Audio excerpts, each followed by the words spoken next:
Hello everyone, welcome back to this video. तर friends, आजच्या व्हिडिओमध्ये आपण इंग्रजीतील ॲडव्हान्स इंग्लिश स्ट्रक्चर शिकणार आहोत.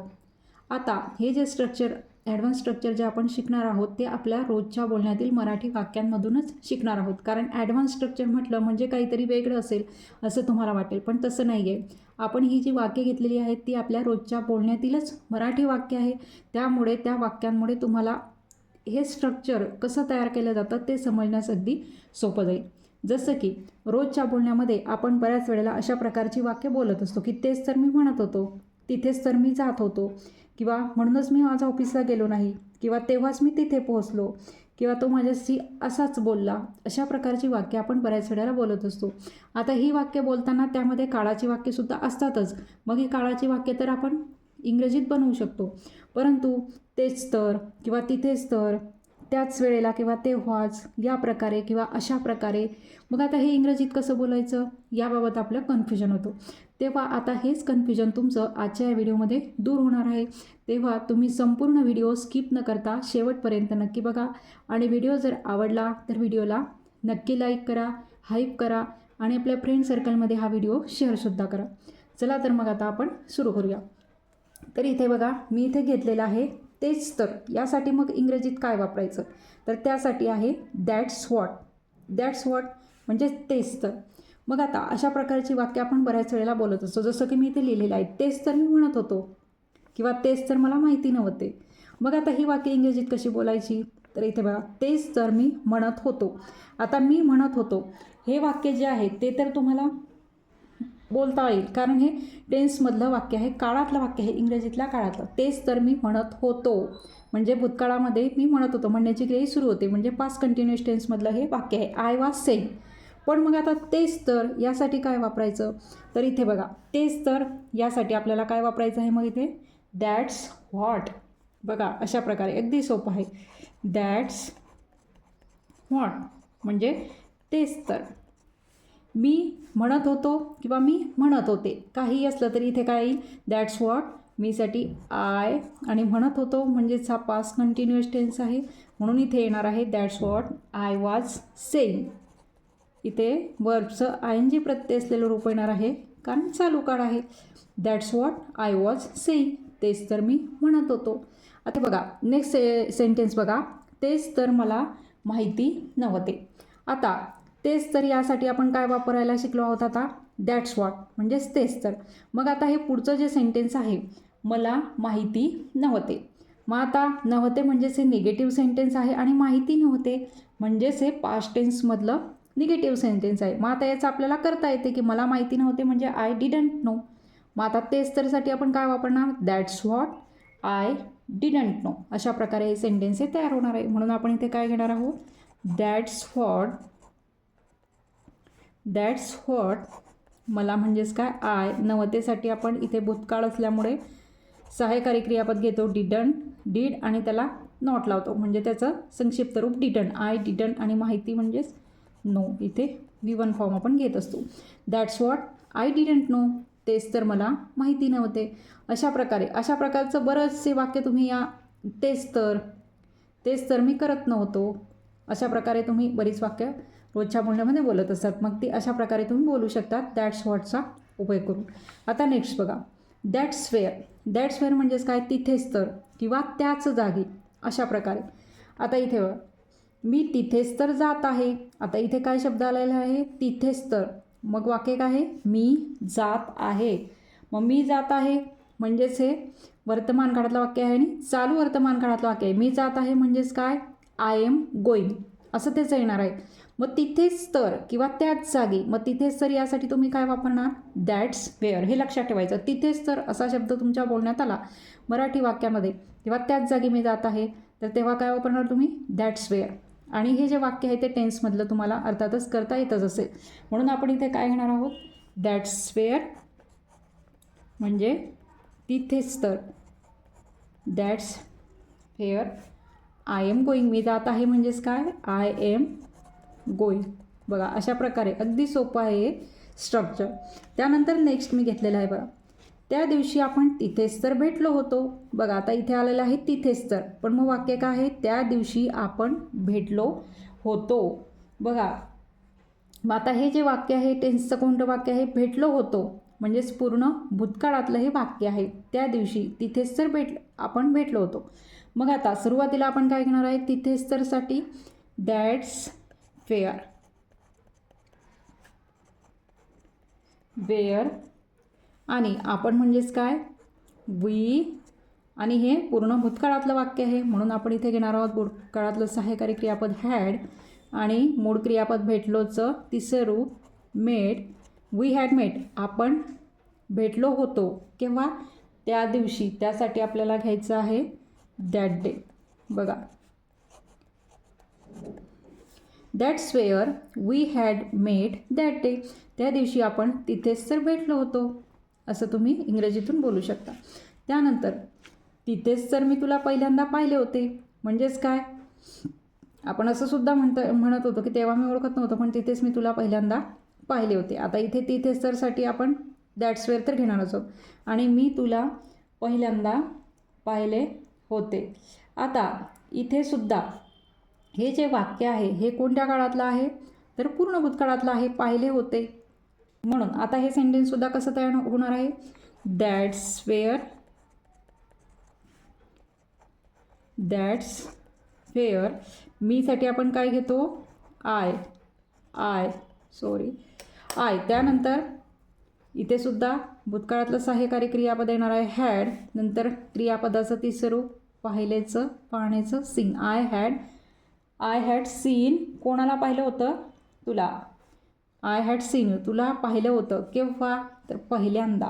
म्हणून आपण काय घेणार आहोत, for the first time, for the first time. बघा अशा प्रकारे दॅट्स वेअर म्हणजे तिथेच तर, I had seen you for the first time, मी तुला पहिल्यांदा पाहिले होते. अशा प्रकारे. आता नेक्स्ट बघा स्ट्रक्चर, दॅट्स वाय. हे तर तुमच्या परिचयाचं असेल. दॅट्स वाय म्हणजेच काय, म्हणूनच. बघा आपण बऱ्याच वेळेला म्हणतो म्हणूनच मी आज ऑफिसला गेलो नाही किंवा गेले नाही, म्हणूनच मी आज शाळेत गेलो नाही, किंवा म्हणूनच आज मी मार्केटमध्ये गेलो नाही किंवा गेले नाही. आता म्हणूनचसाठी आपण काय वापरणार, दॅट्स वाय. म्हणून आपण इथे सुरुवात, दॅट्स वाय. नंतर मी आज ऑफिसला गेलो नाही. गेलो नाही म्हणजेच नकारार्थी वाक्य आहे भूतकाळातलं, म्हणून आपण मीसाठी इथे वापरणार आय, नंतर भूतकाळातलं सहाय्यकारी क्रियापद डीड आणि त्याला नॉट लावला म्हणजे ते didn't. I didn't go to the office, go to the office today. अशा प्रकारे हे वाक्य तयार होईल.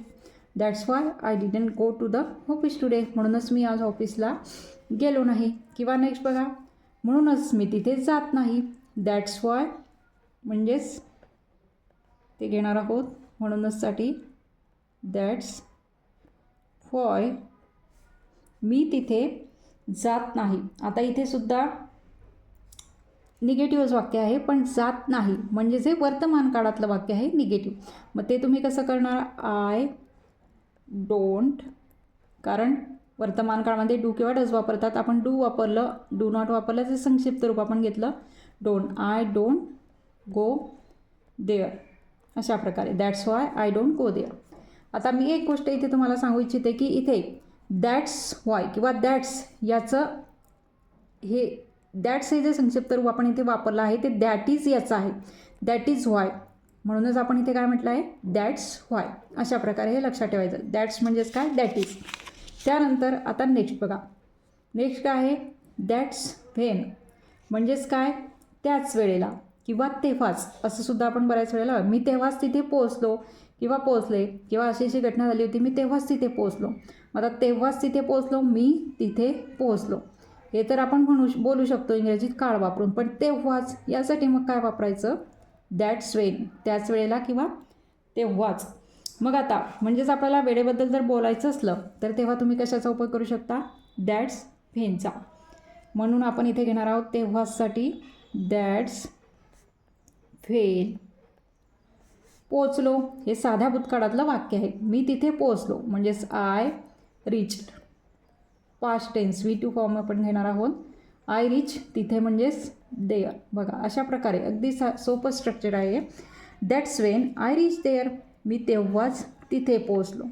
आता नेक्स्ट बघा, तेव्हाच आपण शेवटच्या वेळी भेटलो होतो, म्हणजेच त्यानंतर भेटलाच नसाल म्हणून तुम्ही असं म्हणताय की तेव्हाच आपण शेवटच्या वेळी भेटलो होतो.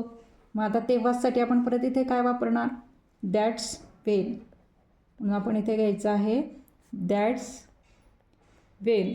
आणि आता इथे हा काळ कोणता आहे, आपण शेवटच्या वेळी भेटलो होतो, म्हणजेच भूतकाळ आणि पूर्ण क्रिया झालेली आहे. म्हणजेच हे जे वाक्य आहे ते सुद्धा कशातलं आहे, पास्ट परफेक्ट टेन्समधलं.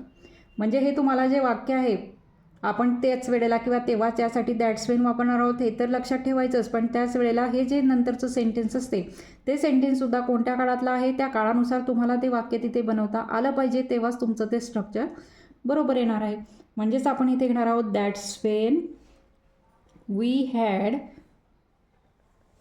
कारण की हे पूर्ण भूतकाळातलं आहे. वी हॅड भेटण्यासाठी मीट वापरतो, त्याचं तिसरं रूप मेट. वी हॅड मेट, आपण भेटलो होतो केव्हा, शेवटच्या वेळी. We had met for the last time, म्हणजेच काय, शेवटच्या वेळी. अशा प्रकारे हे वाक्य इथे येणार आहे. तुम्हाला समजलंच असेल.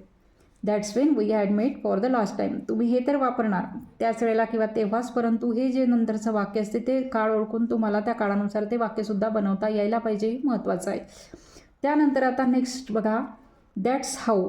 दॅट्स हाऊ म्हणजेच काय, या प्रकारे किंवा अशा प्रकारे किंवा अशीच असा त्याचा अर्थ होतो. म्हणजे अशा प्रकारचं अर्थाचं जर तुमच्या मराठी वाक्यात आलेलं असेल तर तुम्ही दॅट्स हाऊचा उपयोग हा करू शकता.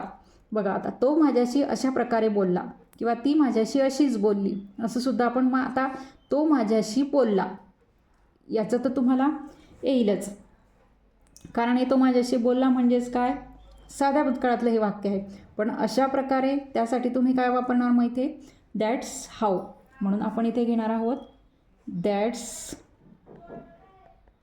हाऊ. तो माझ्याशी बोलला, म्हणजेच इथे काय येणार आहे, ही बोललासाठी we to form talk. He talk to me, माझ्यासाठी म्हणजेच काय, to me. That's how he talk to me. तो माझ्याशी अशा प्रकारे बोलला की तो माझ्याशी किंवा तो माझ्याशी असाच बोलला. अशा प्रकारे तुम्ही हे वाक्य इथे बोलू शकता. तर लास्ट बघा, तो अशीच गाडी चालवतो. बघा अशा प्रकारचं वाक्यसुद्धा आपण बऱ्याच वेळेला बोलत असतो. आता नेक्स्ट बघा, तो अशीच गाडी चालवतो. आता बघा असा सेंटेन्ससुद्धा आपण बऱ्याच वेळेला बोलत असतो. आता अशीच, त्यासाठी आपण काय वापरणार, दॅट्स हाऊ. म्हणून आपण इथे येणार आहोत दॅट्स हाऊ. आता तो गाडी चालवतो. आता चालवतो म्हणजेच हे वर्तमान काळातलं वाक्य आहे, साध्या वर्तमान काळातलं. मग आपण हे कसं घेणार, सब्जेक्ट ही आहे म्हणून गाडी चालवणे, त्यासाठी ड्राईव्ह वापरतो. ही आहे म्हणून ड्राईव्हज, ही ड्राईव्हज. नंतर काय घेणार आपण, ऑब्जेक्ट गाडी, म्हणून आपण इथे घेणार आहोत द कार. बघा अशा प्रकारे मग हे वाक्य इथे ट्रान्सलेट झालेलं आहे. That's how he drives the car. तो अशीच गाडी चालवतो. म्हणजेच आता तुमच्या वरती आपण जे उदाहरणं बघितले वेगवेगळ्या स्ट्रक्चरनुसार जे आपण उदाहरणं बघितले ते मराठीतलेच आपल्या रोजच्या बोलण्यातील वाक्य आहेत. तर ही वाक्य जेव्हा आपल्या बोलण्यात येत असतात, म्हणजेच पूर्ण वाक्य नाही पण वेगवेगळ्या प्रकारची वाक्य येत असतात, पण जे स्ट्रक्चर असते जसं तिथेच तर किंवा म्हणूनच, त्याच वेळेला, अशीच किंवा अशा प्रकारे किंवा तेच तर, हे शब्द आपल्या बोलण्यात येत असतात आणि नंतर मग आपण कोणतंही इतर वाक्य आपल्या बोलण्यामध्ये येत असते. मग अशा वेळेला ही वाक्य इंग्रजीत कसं बोलायचं, वेगवेगळ्या स्ट्रक्चरचा वापर करून. किंवा दॅट्स नंतर आपण काय केलं आहे, या ठिकाणी तुमच्या लक्षात आलं असेल की WH वर्ड वापरलेले आहेत. दॅट्स प्लस WH वर्ड, मग तो कोणताही असेल, व्हॉट असेल, व्हेअर असेल, हाऊ असेल, व्हेन असेल, हुम पण असू शकतो. असे वेगवेगळे WH वापरून ते का ॲज अ कंजंक्शन म्हणून वापरले जातात. तर ते इंग्रजी बोलताना त्याचा वापर कसा केला जातो ते आजच्या व्हिडिओमध्ये तुम्ही शिकला आहात. आणि आता इथे मी लास्ट सेंटेन्स लिहिलेले आहे, मी अशा प्रकारे इंग्रजी शिकलो. आता हे जे सेंटेन्स आहे, हे सेंटेन्समध्ये तुम्हाला कळलं असेल की अशा प्रकारे हे इथे आलेलं आहे. वरती जे उदाहरणं घेतलेले आहेत त्यावर आधारितच मी इथे सेंटेन्स इथे घेतलेला आहे. आता हे जे सेंटेन्स आहे ते तुम्ही इंग्रजीमध्ये याचे ट्रान्सलेशन करून त्याचं कमेंट बॉक्समध्ये ॲन्सर लिहायचं आहे. तिथे मी तुमचं ते ॲन्सर चेक करणार आहे. आता हेच नाही तर इतरही, जसं की दॅट्स व्हॉट, दॅट्स वेअर किंवा दॅट्स वाय, त्यानंतर दॅट्स वेन यांचा वापर करून सुद्धा तुम्ही रोजच्या बोलण्यातील वाक्य कमेंट बॉक्समध्ये लिहा. म्हणजे तेवढीच तुमची प्रॅक्टिस होईल. ते सुद्धा मी तुमचं चेक करेल तुम्ही जर ती लिहिलीत तर. पण याचं ॲन्सर तर तुम्हाला कमेंट बॉक्समध्ये लिहायचंच आहे. तर अशा प्रकारे आजच्या या व्हिडिओमध्ये आपण इंग्रजीतील ॲडव्हान्स स्ट्रक्चर जे असतात ते शिकलो. तेव्हा आजचा हा माझा व्हिडिओ तुम्हाला कसा वाटला ते कमेंट करून नक्की सांगा. आणि व्हिडिओ जर आवडला असेल तर व्हिडिओला नक्की लाईक करा. आणि जर तुम्ही या चॅनलवर नवीन असाल तर चॅनलला सबस्क्राईब देखील करा. थँक्यू.